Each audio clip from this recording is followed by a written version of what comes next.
get ready to add any kind of vinegar you want on top of it.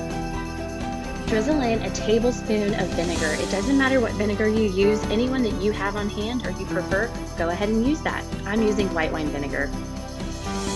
Whisk this until the sugar dissolves completely. It takes a little bit of effort, but do it.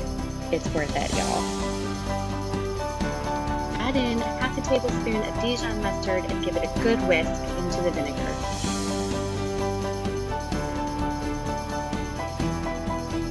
Slowly drizzle in half a cup of olive oil while you're whisking vigorously. You want to emulsify the mustard, vinegar, and oil all together, and whisking it helps it do that.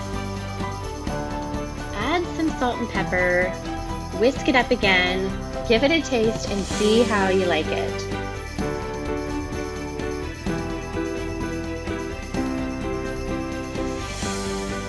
Comes the salad part. Add in a full bag of coleslaw mix, which is red cabbage, green cabbage, and shredded carrots. This is what is going to make your salad super, super hearty. Add it right on top of the dressing, but don't mix it.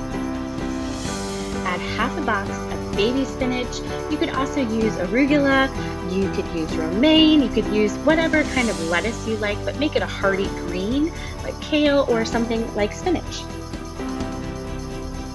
Now comes time for salad toppings. This is where you could do whatever you want. I'm doing shredded Parmesan cheese, and then in the next slide you're going to see me add walnuts and craisins, but choose a cheese, a nut, and a dried fruit, and any combination that you like works well.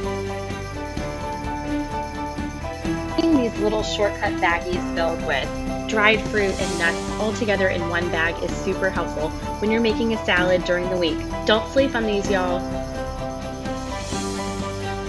Here comes the actual 30-second salad portion of this 30-second salad.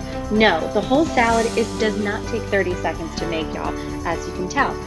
What this means is you're going to mix it for 30 seconds. Set a timer, go ahead and mix it. But the great thing about this salad is you can make it in the morning and don't mix it up. Keep it in your fridge, and when you're ready to serve it, just toss it for 30 seconds and serve it with a grilled protein or whatever protein you want on the side, and it is so good, y'all. Serve this up and go ahead and eat it, y'all. It is so good.